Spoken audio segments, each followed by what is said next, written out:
sauter avec les problèmes de la maison. Les problèmes de la maison, et résolvez ça dans la maison. Demandez pardon à votre mari. Que votre mari vous demande pardon. Que ça ne sorte pas. Même les enfants qui ne sachent pas.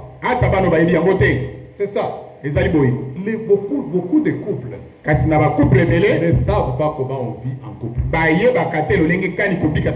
C'est ainsi qu'ils permettent aux maladies d'entrer. Les maladies, c'est vous qui ouvrez la porte. Vous avez un petit problème. Moi, je suis moqué. Je ne suis pas pasteur. Je ne suis pas papa.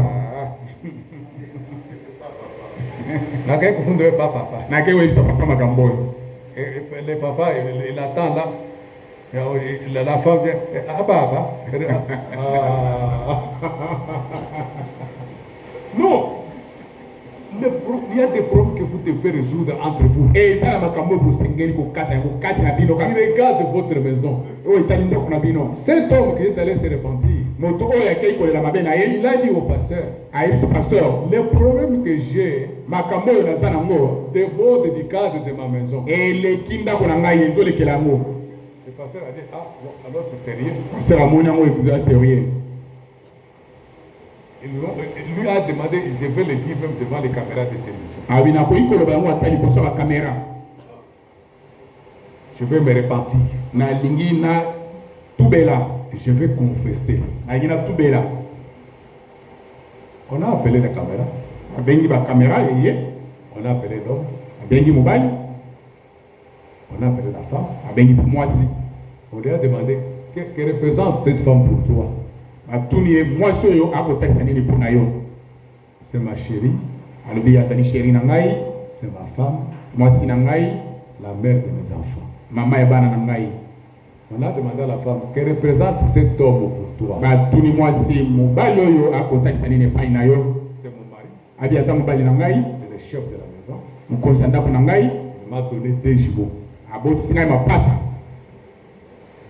Maintenant, on a passé la parole à l'homme. Et on a dit à la femme, l'homme veut se repentir. Il a quelque chose à te dire. Sois forte. Sois vraiment forte. Écoute ce que ton mari va dire. L'homme a commencé. Et j'ai grandi vraiment dans la misère. Et je vendais de l'eau. Je faisais toutes sortes de métiers pour vivre. Mais après, j'ai vu un ami qui lui vivait un peu mieux que moi. Je suis allé lui demander, qu'est-ce que tu fais pour attraper l'argent comme tu fais? Il m'a initié à la drogue. J'ai commencé à vendre de la drogue. Après avoir vendu la drogue, ça m'a amené jusque dans le banditisme. Ce que je dis, si ma femme ne le connaît pas, aucune personne ici ne connaît ça. Quand je suis entré dans le banditisme, il y avait un banquier qui rentrait le soir. On est allé les braquer et on est entré avec lui l'arme dans la nuque. Chez ses enfants, sa femme, on les a ligotés. On a ligoté les enfants. On lui a obligé de nous donner de l'argent. Il nous a donné 10 millions de dollars. 10 millions de dollars. 10 millions de francs CFA. 10 millions de francs CFA. Il nous a donné 10 millions de francs CFA. Mais quand on était sur le point de partir, j'ai vu qu'il avait une fille. Une fille de 14 ans. Je l'ai violée. Et comme sa maman voulait vous respecter, lokola maman na ye lingaki kotelemela biso. J'ai tiré la balle sur son père. Na beti masasi ya tata. Son père est mort. Tata wana kufi. Quand on a vu le sang, tango tubamoni makila, on a fui. Tokimi. Et quand il disait ça, tango zai kobeta lisolo wana, il voulait demander pardon à sa femme. Ye alingai kosenga bolimbi se pra mwasi na ye. C'est des choses que j'ai faites dans ma vie. Et tezali makambo nga na sali na bomo ina ngai. Mais il ne savait pas que kasi ayebaki te ete la femme là qui l'a fait violer, mwasi wana oyo aviolaki, celle qui avait 14 ans, oyo azalaki na 14 ans, c'était sa femme. nde mwasi oyo aye kobala, c'était celle qui est devenue sa femme. nde oyo akomaki mwasi na ye. Et l'homme qui l'avait tué, mpe mobali oyo abomaki wana, c'était son beau-père. azalaki tata ya mwasi wana. Dramatique, hein? Somme. Un drame. Zai pesa somme. Dans les plateaux. Na plateau ba caméra zozo. La femme a pleuré. Mwasi aleli akoyi na kolela. Elle a pleuré. Aleli. Elle dit au pasteur, ayebisi pasteur wana, laisse-moi pleurer. tikana lela. Laisse-moi pleurer parce que la haine que j'ai, elle est immense. tikana lela pete koyina oyo naza nango ezolekela. La douleur que j'ai. Pasi oyo nazoyoka. Mon mari ici, mobali na nga oyo, il sait que mon père est déjà décédé. C'est ce que je lui avais dit. nayebisa ete papa na ngai asakufa. Il est venu m'épouser chez mes tantes. aye kobala ngai epai ya batante na ngai. Je n'avais plus mon père. Quand il m'a dit ton père est où? Non, mon père est décédé. nayebisaka ye kaka tata na ngai asakufa. Mais il ne savait pas que mon père qui était décédé, kasi ayebaki te ke tata oyo akufaki wana, c'est lui qui lui avait tiré une balle. ye nde abomaki ye na masasi. Il ne savait pas que la fille qu'il avait volée, ayebaki te ke mwana oyo aviolaka, c'est celle qui est devenue sa femme qui lui a donné des enfants. nde oyo akomi mwasi na ye oyo aboteli bana mibale. Quelle affaire? likambo nini? L'affaire a tourné. likambo ebaluki. Mais l'homme a pleuré. Il voulait vraiment demander pardon. mobali wana alingaki mpenza kosenga bolimbisi. Maintenant, elle appartenait à la femme wana sika oyo etalaki mwasi de se décider ete de partir azwa mokano ya kokende ou de pardonner son bandit de mari. to kolimbisa assassin bandi ya mobali na ye wana. Mais regardez là où la grâce surabonde. botala epai wapi ngolu La ezofuluka. grâce a surabondé. ngolu efulukaki. La femme a pardonné son mari. mwasi wana alimbisaki mobali na ye. Est-ce que vous pouvez faire ça? bino bokoki kosala eloko ndenge wana. Les sœurs, vous pouvez faire ça? bandeko bati kosala yango. Le mari là, c'est lui qui a tué ton père. mobali wana abomeli yo tata. C'est lui qui t'a violé quand tu avais 4 ans. ye nde aviolaki ozaki mwana moke 14 ans. Quand tu avais 14 ans. ntango oza na 14 ans. Mais il est devenu ton mari. akomi mobali na yo. Maintenant, il dit, je suis né de nouveau. alobi sika ngai nabotami sika. C'est pourquoi je demande pardon. yango wana nazosenga bolimbisi. Avant, je n'étais pas né de nouveau. liboso ngai nabotamaki sika te. J'ai vu que namoni ete je ne peux pas traîner une telle charge toute la vie. nakoki kotambola na mokumba ya boye te bomoi na nga mobimba. Je sollicite sincèrement pardon. nazosenga mpenza bolimbisi. Et la femme l'a pardonné. mpe mwasi wana alimbisaki. Alors c'est une question de un devoir. wana ekomi lokola devoir. Vous qui ne voulez pas pardonner votre soeur, votre frère. bino oyo bolingi kolimbisana te. Et regardez le degré du pardon tala degré ya likambo wana. dans cette affaire-là. na likambo wana. Et regardez le degré du pardon. tala monene ya pardon na likambo. Et comment ce couple-là s'est pardonné. ndolenge kani couple wana balimbisanaki. Devoir à domicile. wana ezali devoir. Jean 14, jean mokapo somi na mine verset 1er. molongo ya yambo. Que votre cœur ne se trouble point. motema na bino emitungisa te. Croyez en Dieu bondimela nzambe et croyez en moi. mpe bondimela ngai. Cela veut dire quoi? elingi koloba nini? Ici, awa quand nous prenons l'écriture, soki tozwi likomi nous voulons restituer à l'écriture son contexte. tosengeli kopesa likomi elobeli nango. Nous voulons que cette écriture enseigne les enfants de Dieu. tolingi ete likomi yango Que elakisa bana na cette nzambe écriture soit bien comprise. po ete esosolama mpenza malamu. Croyez en Dieu, c'est quoi? kondimela nzambe eza nini? Tout le monde bato nyonso peut croire en Dieu. bakoki kondimela nzambe. Tout le monde. bato nyonso Même les catholiques, ata bamompe même les protestants. ata bamisioni. D'ailleurs, frère Branham dit, ndeko pana bazoloba si un catholique soki mompe croit en Dieu, andimeli nzambe il est sauvé. ye abikisami. Si un protestant soki misioni croit en Dieu, andimeli nzambe il est sauvé. ye abikisami. Si un groupe de prière soki ngulupu na mabondeli croire en Dieu, andimeli nzambe c'est pour tout le monde. eyali mpo na bato nyonso. Parce qu'avant de croire Dieu, poete yango ya kondima nzambe il faut d'abord croire en Dieu. esengeli nanu ondimela Croire en Dieu, c'est quoi? kondimela nzambe eza nini Croire Dieu, kondima nzambe c'est recevoir la parole de la promesse de votre temps. ezali koyamba liloba na elaka ya ntango na yo C'est ça, croyez en moi. yango wana bondimela ngai Croyez en Dieu bondimela nzambe et croyez en moi. mpe bondimela ngai Moi qui? ngai nani Moi, la parole de la promesse. amen ngai liloba na elaka Moi qui? ngai nani Moi, la parole prophétique. ngai liloba na lisakoli Moi qui? ngai nani Moi, la parole du jour. ngai liloba ya mokolo Moi, la parole de l'heure. ngai liloba na ntango Hier, quand on était avec Mondo Marcel, lobi ntango tozalaki na kondo marcel on a fait la différence tosali bokeseni entre la parole de l'âge kati na liloba ya eleko et la promesse du jour. mpe na elaka ya lelo On a fait cette différence-là. tosali bokeseni wana La promesse de l'âge, elaka ya elle est venue eleko pour tous les branamistes. eyaki na babanamisi nyonso Ceux qui ont cru au message de Branham, oyo bandimi message ya ndeko branam ils ont reçu la promesse de l'âge. bayambi elaka ya ntango Ils ya ont cru à la eleko parole de l'âge. bandimi liloba ya eleko C'est pour sortir. ezali mpona kobima Parce qu'il faut sortir.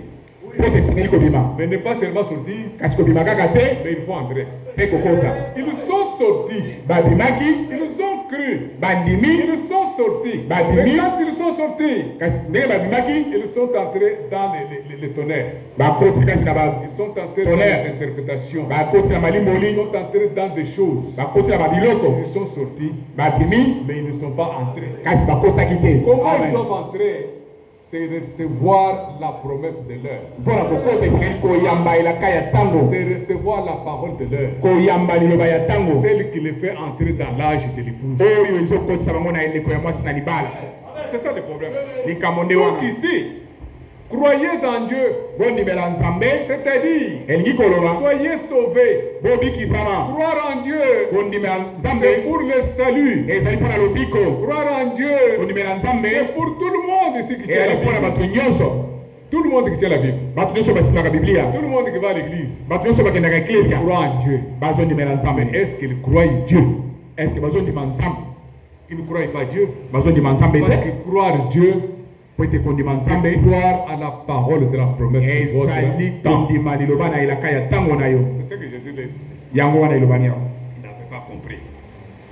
Il n'avait pas compris. basosolaki te Il y a plusieurs demeures dans la maison de mon père. bisika ezali ebele na ndako ya tata na ngai Si cela n'était pas, soki ezalaka te je vous l'aurais dit. nalingaki koloba na bino Je m'en vais vous préparer une place. nakei kobongisela bino esika Les autres interprètent ça. baya misusu bazolimbola yango Ah, Jésus-Christ est allé nous préparer des palais. yesu kristo akobongisa biso mpenza bandako ya kitoko Il est allé nous préparer des palais comme celui de Jean-Marc Kaboum.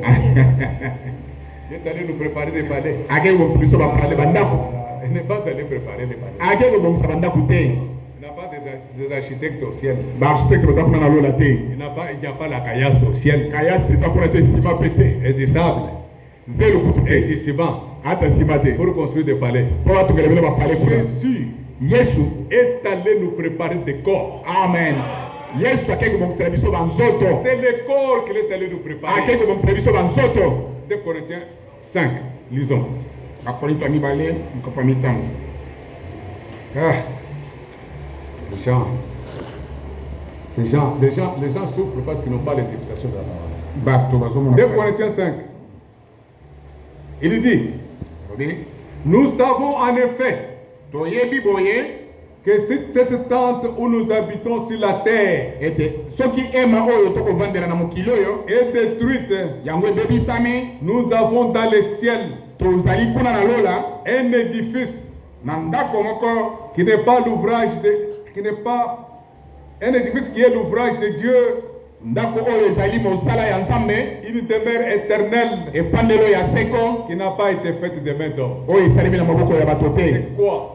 eza nini C'est le corps céleste. ezali nzoto ya likolo Il est allé nous préparer des corps. akei kobongisela biso banzoto Quand il les aura préparés, ntango akosila kobongisa yango il va revenir. ye akozonga Il nous donnera ce nouveau corps. akopesa biso nzoto ya sika Ce corps que nous avons ici sur la terre nzoto oyo toza nango na mokili oyo va exploser. yango ekopanzana Nous allons sortir. biso tokobima Nous entrerons dans un corps spirituel, tokokota na nzoto moko ya molimo dans un corps éternel, na nzoto moko ya seko dans un corps de gloire. na nzoto moko ya nkembo Et nous en irons avec le Seigneur. mpe tokokende na nkolo amen C'est ça.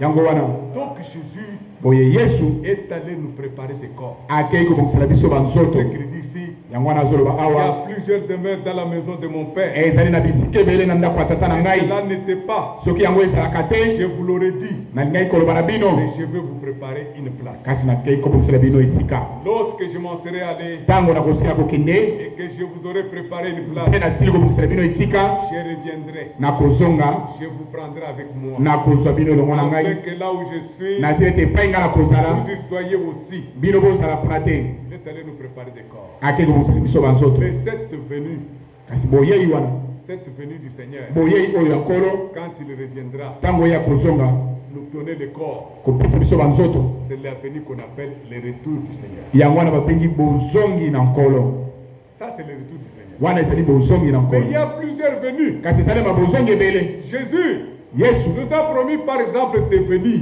alaki biso ete akozonga par le Saint-Esprit. na nzela molimo mosantu Lisons cela. totanga yango Verset 18. Jean 14, verset 18. Jean 14 Je ne vous laisserai pas orphelin.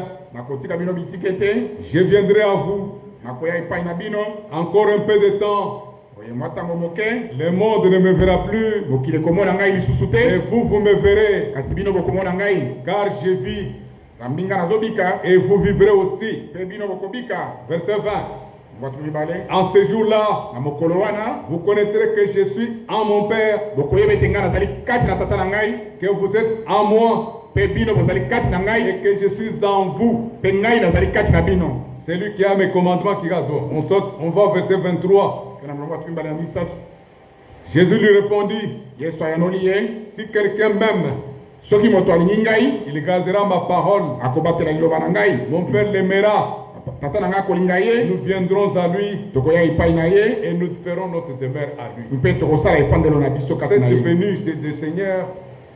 Cette venue, boyei oyo c'est quand il vient habiter en nous par le Saint-Esprit. ezali ntango azoya kovanda kati na biso na nzela molimo Il mosantu va venir, akoya mais habiter en nous par le Saint-Esprit. kovanda kati na biso na nzela molimo mosantu C'est ce qui a eu lieu à la Pentecôte. yango wana esalemaki na kitela Et c'est ce qui doit avoir lieu ici. yango nde kosalema awa na suka Il va venir akoya pour habiter en nous mpona kovanda kati na biso par le Saint-Esprit. na nzela molimo Donc il y a mosantu plusieurs venues, ezali na baboyei ebele mais il y a un seul retour. kasi bozongi ezali kaka moko Le retour, c'est pour prendre les corps. bozongi ezali po ete azwa nzoto Mais la venue, mpe boyei premièrement, c'est cette venue ici.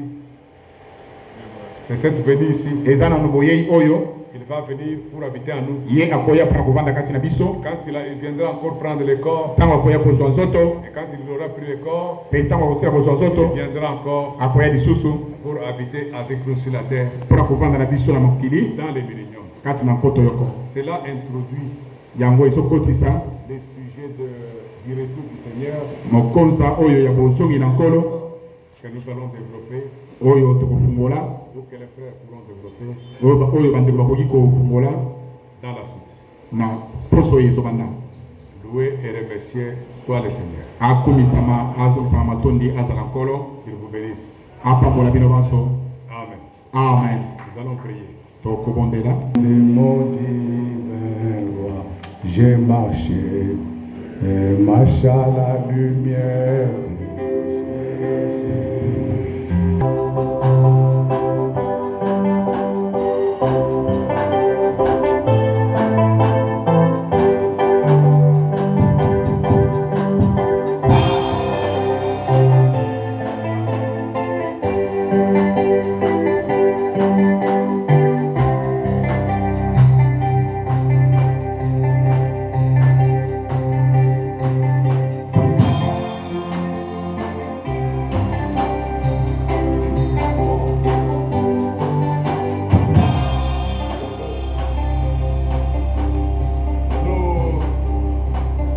Nous tenons l'enfant Bénéli tomemi mwana beneli dans nos mains. na maboko na biso Nous allons le consacrer. tozobonza ye Nous allons prier pour lui. tokobondela mpo na ye Jésus-Christ a dit, yesu kristo alobi laissez venir à moi botika bana mike baya epai na ngai les petits enfants. botika bana mike baya epai na ngai Ne les empêchez pas, bopekisa bango te car le royaume des cieux nzambi bokonzi na likolo est chair et de sang. ezali mpona bayeba azokokana na bango. Le royaume des cieux est pour ceux qui ressemblent aux enfants. bokonzi na likolo ezali mpona bayeba azokokana na bana mike. L'enfant n'a pas de haine. mwana ayebi koyina te. L'enfant n'a pas d'envie. mwana ayebi kolula te. L'enfant n'a pas de jalousie. mwana azali na zuwa te. L'enfant a le cœur de Dieu. mwana azali na motema ya Et nzambe. le royaume des cieux mpe bokonzi ya nzambe est semblable pour tous ceux qui sont comme des enfants. ekokai na bayebanso bazokoma lokola bana ndenge oyo. mwana oyo Tous les enfants, to bana nyonso quand ils meurent, ntango bazokufa ils vont directement au ciel. bazokende mbala moko na lola. En transition. kozanga transition mpona Parce nini? que le royaume des cieux po ete bokonzi na likolo est pour ceux qui leur ressemblent. ezali mpona bayeba azokokana na Un bango. enfant, c'est quoi? kokokana na mwana moke ezali nini? Ne pas refuser de pardonner quelqu'un. koboya kozanga koboya kolimisa moto Et savoir aussi demander pardon mpe koyeba kolimisa dans l'humilité. na kati ya Nous komikitisa. allons prier pour cet enfant. tokobondela mpona mwana oyo Il est calme, aza na kimia nyonso, gentil, aza gentil, il me regarde fixement. azotala mpenza, Il se demande qu'est-ce qu'on va faire. alobi nini yango ezoleka o.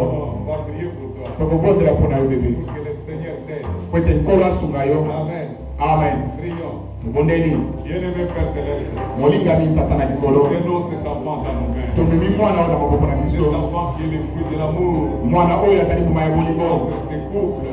kati na couple Et oyo. cet enfant, nous le tenons dans nos mains. mwana oyo tosimi na maboko, Et nous le donnons dans tes mains à toi. tozopesa ye na maboko na Que yo tes mains puissent le recevoir. po ete maboko na yo eyamba ye. Père bien-aimé, nkolo molingami, nous te demandons pour cet enfant. tosengi yo mpona mwana oyo, Toi, tu fasses tout ce qui est bien pour ses yo parents. osala oyo nyonso ezali malamu na Qu'il bakoti na ye, trouve les moyens. opesa makoki, Qu'il trouve l'argent. bazwa misolo, Qu'il trouve tout ce qu'il faut pour faire grandir cet bazwa enfant. nyonso esengeli mpona kokolisa mwana Faire oyo grandir dans le respect de ta parole.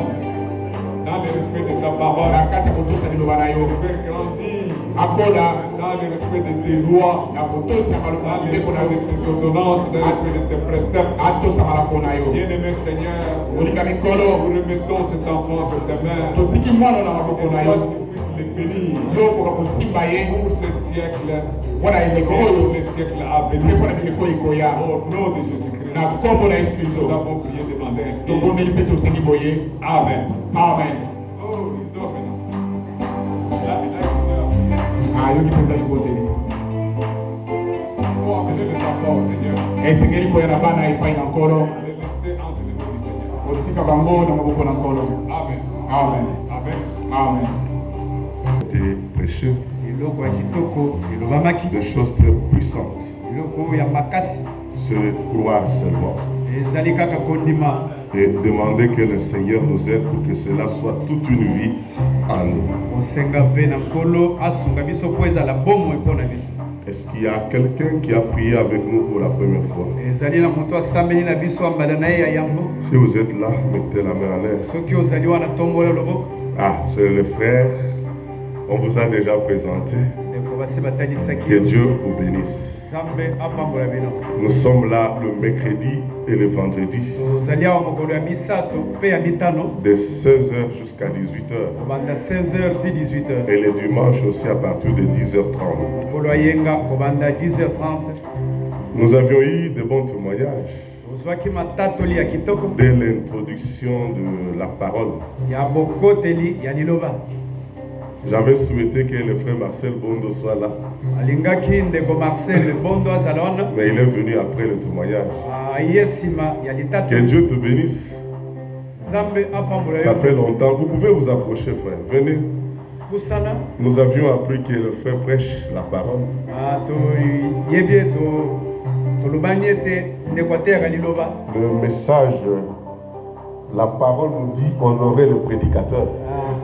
esengeli komiemia batei Salut l'assemblée. pesa lisanga mbote. Shalom ensemble. Shalom encore. Bon, je suis très ravi ce matin ngai natondisami makasi na ntongo parce que je suis parmi mes frères et sœurs. nazali kati ya bandeko na ngai ya basi mpe ya mibali. Hier, on était ensemble avec le pasteur Benelli lobi tozalaki elongo na ndeko beneli et que le Seigneur le bénisse nzambe mpe apambola ye richement parce que c'était un grand homme de Dieu. mingi mingi nzambi azali moto nzambe ya monene. Le Seigneur travaille vraiment très puissamment avec ses serviteurs. Nzambe azosala makasi amosali na ye. Amen. Amen. C'était prévu que je sois ici ce matin. Et zalaki ete nakonzala wana tongowa. Mais le diable aussi fait son travail. Kasi munguna pe azana ye musala salaka. Nous avons quitté la maison très bien. To lungwe na ndako kitoko pe malamu. Arrivant vers Pongabi, To komi na Pongabi.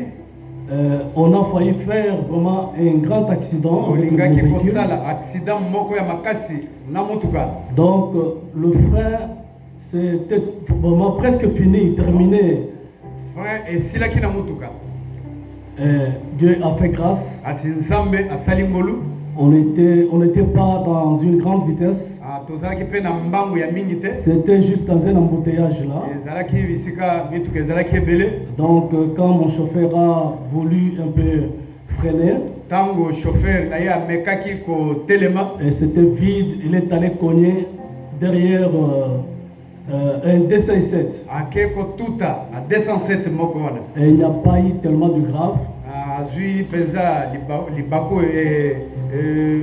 likama makasi te. Oh oui, on a eu un peu de temps, on a pris presque 1h ou bien 1h30 pour un peu essayer d'arranger la chose. Tozui mwa tango esika wana pona kobongisa likambo yango. Nous sommes arrivés jusqu'à sur rond-point. C'est quel rond-point? Là on voit.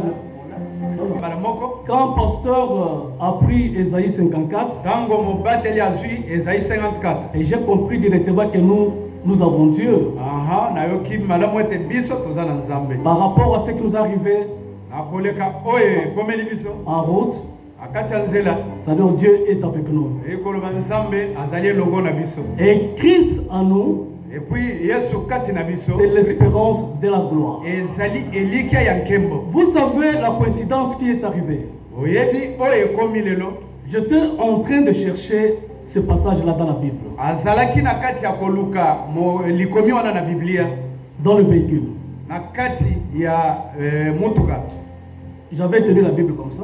Asimbaki Biblia bongo. Et directement, on a connu cet accident. Mbala moko tosalili accident wana. Amen.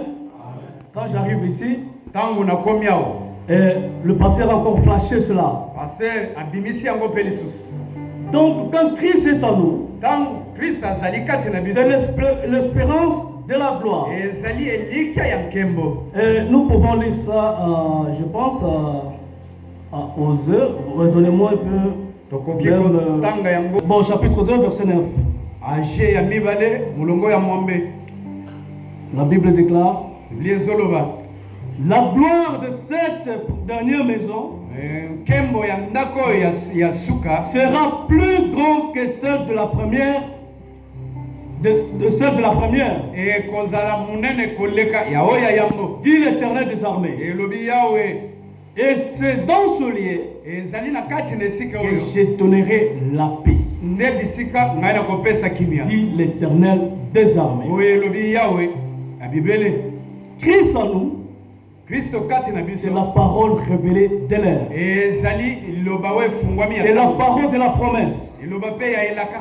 Donc cette parole, Soki liloba wana alléluia, cette parole de la promesse, liloba ya elaka. nous allons l'expérimenter à la restauration de toutes choses. Biso tokomona yango na bozongisami ya makambo nyonso. Donc, à la pluie de la première de l'arrière-saison, Na mbula oyo ya mbope ya suka. la pluie qui va tomber ensemble, Tango bambula wana ekokita. et cela se manifestera le Fils de Dieu Wana nde bisika bana ya nzambe bakomitali. et le Fils de Dieu, Pe bana basi ya nzambe. qui sont nés de nouveau. Baoyo babotami sika. Le véritable Fils et Fille de Dieu, Baoyo ya solo bana ya qui nzambe. sont nés à travers la semence de Dieu. Oyo babotami na momboto ya nzambe. C'est ce qu'on parlait hier, on a un peu partagé avec le pasteur. Yango nde tolobaki lobi, tosolaki na Et on ndeko. a dit que ces fils-là et ces filles Tolobaki ete bana mibali wana na bana basi wana. portent l'ADN de Dieu. Bango bazomema ADN. bazali na makila ya nzambe. Amen. Amen. Donc, ceux qui baquaient pour faire contester Bango, Soki bake komeka. bakuti ADN na bango eza ya Nzambe. Ok. Amen. Hein? Amen. Ils sont l'ADN de Dieu, pas l'ADN d'un homme. Bazali na makila ya Nzambe kasi. Donc pas les interprétations. C'est pour cela nous attendons la restauration qui va s'effectuer à bientôt. Amen. Hein? Amen. Donc je suis très ravi. Et je bénis aussi frère Étienne. Tous mes frères et sœurs. Ça fait beaucoup de temps qu'on ne s'est pas vu. Et l'Éternel permet qu'en cette année 2022, on puisse nous revoir aussi en bonne santé, en bonne santé spirituelle. Et soutenons cette œuvre. Soutenons le pasteur.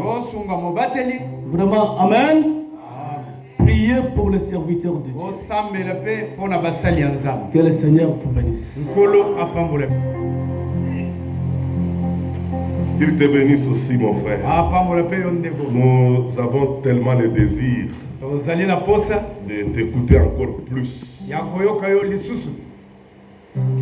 Je trouve que on peut écouter encore le frère Marcel le mercredi. Le mercredi à partir de 16h30. On peut l'écouter aussi le vendredi, les 2 jours là. Ah, ça fait longtemps qu'il n'était pas avec nous. Comme il est revenu, ça fait la joie. Ça fait la joie. Je vous dis ouvertement, ça fait la joie. La grande armée sauve le roi. Sauve le roi. C'est une écriture qui est dans le psaume. Nous ne sommes pas appelés à aller dans un sens dispersé. Ça ne sert à rien. On doit aller dans un sens dirigeant vers l'objectif. Nous n'avons pas encore le temps sur la terre. L'un de ces 4 matins, le Seigneur confirmera sa parole. La gloire de cette maison que vous voyez, elle sera 2 fois supérieure qu'à la première. C'est une promesse qui est dans Angers. Quand on parle de cette promesse, on parlait de la gloire du temple de Jérusalem, qui était un type de la réalité. Maintenant, quand Étienne est venu,